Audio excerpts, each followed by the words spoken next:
Hello everyone, welcome to another video. I am Rider of Dinosaurs. Today's video is the second part of Martin Liedtke's video on giants.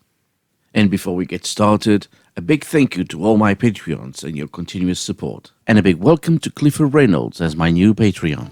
We got more of these, and you get exhibits like this all over Antiquity out of books. The Quaker Giants and Giantess. So the Quakers, okay, 8 feet. Now let's do a little bit of research. Who are these people? Who are these giants? The woman was called Elizabeth Simpson. She was a really tall lady. Her height was 7 foot 8 inches. Not 8 feet.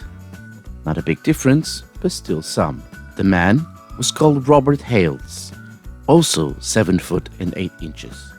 Now if you look at the image that Martin supplied, and the image I took off the internet, she looks considerably smaller than him. So how reliable is this illustration?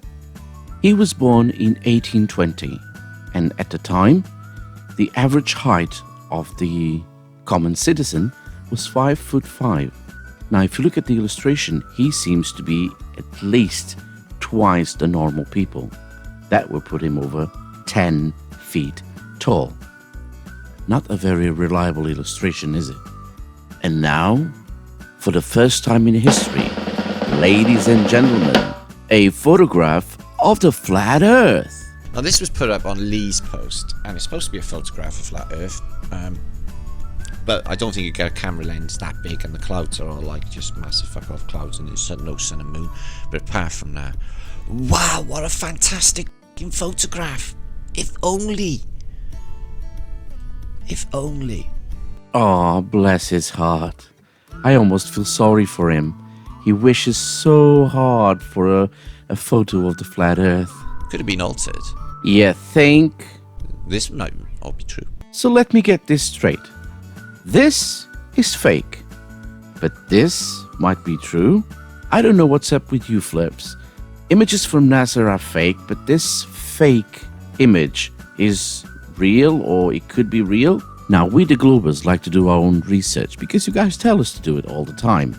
So I did my own research about this picture, and guess what I found? Now doesn't this look familiar?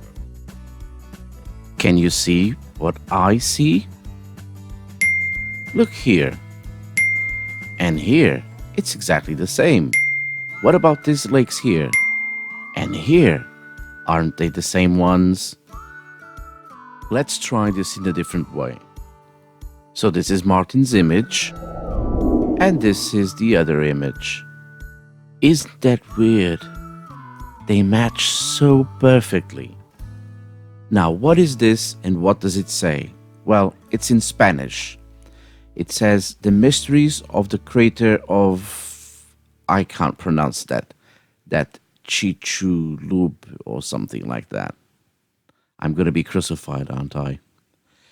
It also says a group of scientists from all over the world is getting ready to investigate the depths of the crater in the Yucatan Peninsula that they think might have to do with the extinction of over 75% of the living beings over 66 million years ago. Apologies for the translation, it was done on the fly and with the best understanding of Spanish that I have. So if I said something wrong or misread something or mistranslated, I'm sure you will let me know.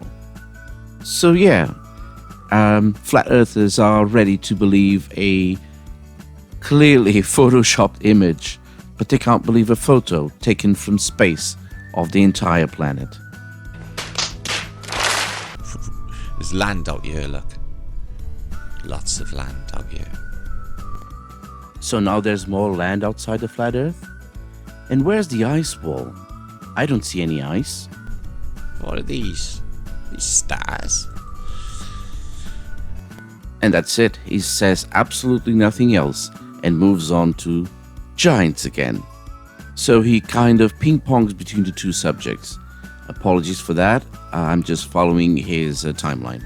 We used to call the Germans in the First World War the Huns. Ooh, I know why. You think they were cute, right? Hey, hun. Now, a little history behind this enormous man. His name is Curt Xia. He was also known as Gargantua. He was a wrestler. Yes, he was from Germany. And on this picture, I believe they paired him with a really short person, so it would appear he's bigger than he is. Although, according to the records, he was actually 8 feet tall. And that's already bloody tall, isn't it? Here is some rare footage of him. This colossal German wrestler stands 8 feet tall and weighs 50 stone. So where am I going with all of this? Yes, really tall people exist. No, we haven't found anyone taller than 8 feet tall, as far as I'm aware. If I'm wrong, please do tell me, but I think the world record is still 8 feet tall. And no, I'm not saying giants are real or were real. Just really tall people. And ridiculously big doors. They're not built for human beings. Can I come in? Yeah, we're just going to get the crane to open the door now, son. It takes about 6 hours. Come back later. Well, let's try this again, hey Martin? Now, these doors belong to the National Archive building in Washington, D.C., in Pennsylvania Avenue. I'm sure my American friends know what I'm talking about. It just took me 5-minute research. And it didn't take long, did it, to find out where these doors belong to? And from there, I found out that the building was built in 1933. So not many giants around, were they? Actually none, to be honest, of course. Maybe only really tall people. Manador in America. And they were giants too. Maybe like the Quakers, a lot of them came from Wales. So, giant bones. And again, Martin, standard flirt tactic. Just show something and move on. But I've got something to say about that massive bone. Again, took me 5 minutes on Google to find out a couple of things about it. So I found this, and let me read you just a little bit of this article. According to Joe Taylor, one of the biggest attractions in the Mount Blanco Fossil Museum is his sculpture of the 47-inch femur. Yes, you heard it right. It is a sculpture. And apologies because I was a bit cheeky with this screenshot because I took away the title. Let's put the title back. Now you can see the title, Joe Taylor's sculpture of a 47-inch femur. What's the story? So the historical femur is actually a sculpture. Well, let me just read the rest of the article for you. An accompanying drawing showing the immense size of the individual to whom that femur belonged to. You can find the pictures of Taylor and his femur sculpture all over the internet, and the photo of the two together graces the back of his book, Giants Against Evolution. But wait! There's more! Hang on to your seat, baby! Cause this one's a screamer! So still on the Mount Blanco website, we found this, giant human femur bone answering questions. We've received many questions and comments about the giant femur sculpture on display at the museum. For clarification, here is Joe Taylor's answer to this question someone asked recently. Question: is it true that you made a 47-inch mold of a femur bone without actually bone existing? Your critics are claiming the mold was made only from an email account of a giant skeletons in Turkey, and there is no true evidence that the skeletons actually existed. Is this true? And if it's not true, what kind of proof can you provide it? These people, they can't write properly, can they? How can you even have a museum based on only hearsay and speculation? Do you have any real giant skeletons? And this is Joe's answer. Here we go.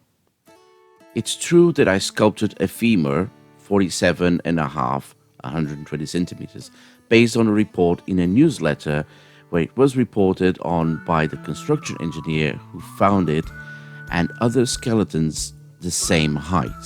This English, my God. I was commissioned to sculpt the femur so a college professor could show his students how large it was. I molded it and sent him a cast. I then cast one for my museum and mounted it over a drawing of a skeleton the same size. A femur of an ancient human was used as a guide for the sculpture. In every instance, I've told others that it is just a sculpture. The real bone was not available. Most of these specimens are fragile and fall apart when handled by non-professionals. And this is where he starts to run away from evidence. Or they are sold or go into museums or government storage.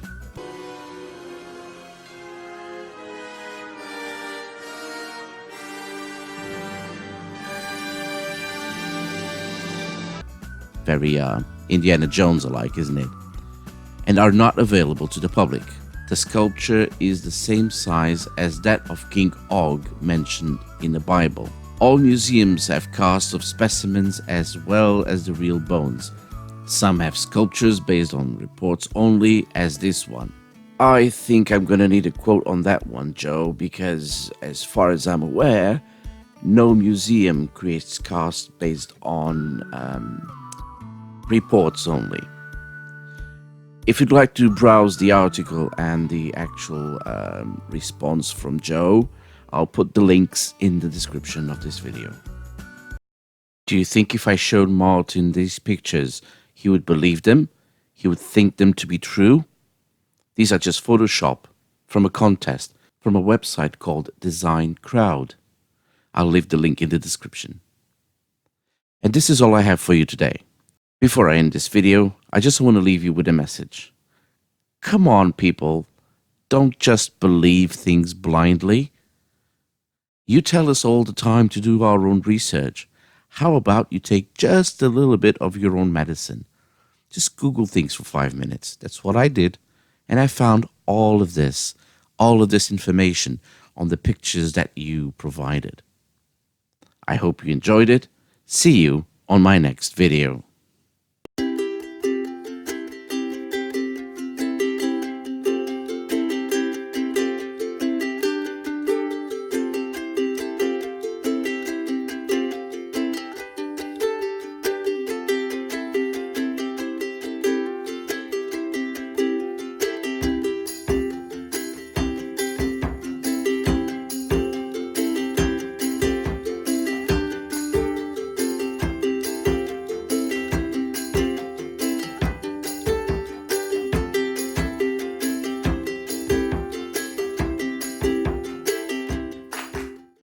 If you like this video, don't forget to like, subscribe, hit that bell button, and follow me on Twitter.